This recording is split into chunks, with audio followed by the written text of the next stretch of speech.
the DRC. Now, two opposing camps have taken to the streets of Sudan's capital, Khartoum, and its twin city, Omdurman, today. Several hundred people gathered in Green Square to pledge their support and allegiance for embattled President Omar al-Bashir, who is facing the strongest popular challenge to his nearly 30 years in power. Meanwhile, across the Nile from Khartoum in the city of Omdurman, the largest anti-government demonstration so far also took place. BBC Africa's Mohamed Hashim has this report. President Omar al-Bashir joined his flag-waving supporters in Khartoum's Green Square this morning. It was planned as a show of strength in the midst of weeks of protests demanding his removal. But from a different angle, the crowd looked decidedly smaller. His rally, promoted by organizers as a million-strong march, saw a few thousands turn out. Mainly ruling party personnel and civil servants bussed in to cheer their leader. Bashir remained defiant. We welcome those who seek power, but there is only one route to get it. That decision belongs to the Sudanese people. It is your decision, through the ballot boxes in free and transparent elections. Anyone wanting to rule Sudan has to go back to the people. Whoever the Sudanese people choose, we will stand aside and salute them immediately. While his supporters gathered in the Green Square, across the city in Omdurman, far larger marches were taking off, heading to Parliament. They were met with this. Security forces fired tear gas and even live ammunition to try and block the protesters from reaching Parliament. Graphic footage shared on social media shows injured protesters, and the Central Committee for Sudanese Doctors has reported receiving patients with gunshot wounds. At his rally, Bashir praised the army and the security forces for their humane handling of the demonstrators.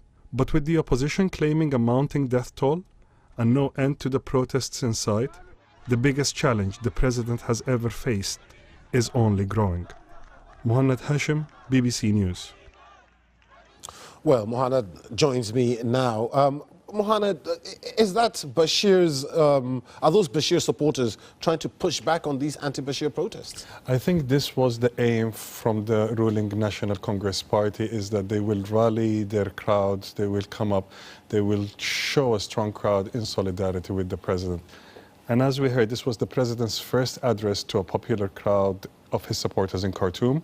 His wife was unusually present with him on stage.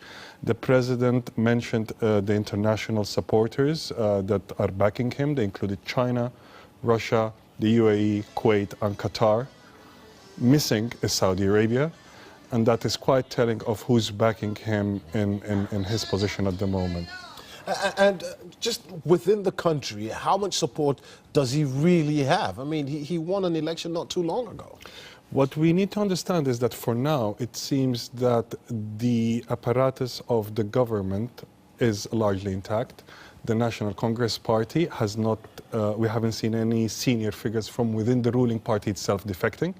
In fact, yesterday, the former Vice President, Ali Osman Mohamed Taha, gave an interview to Sudanese television where he spoke of shadow militias that are willing to sacrifice their souls for this regime to remain.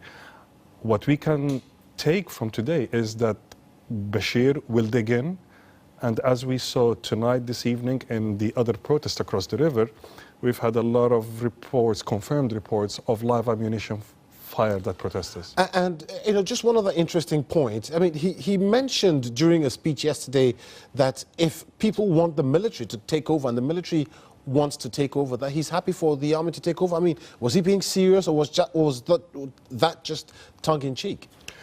I think he was being serious, but also tongue-in-cheek. He is very confident of the army's backing for him at this moment, it seems. And it was very interesting what he followed on saying. He said, the military can take over, but then every rat will have to return to the hole it came from.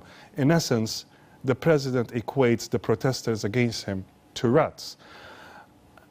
It's still telling. What is going on in Omdurman today is by far the largest protests and marches to come onto the streets of the capital.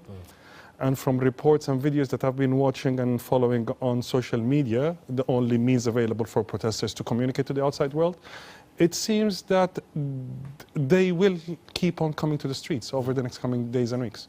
Mohanad, always great to get your insight into the affairs in Sudan. Thank you very much. Thank you.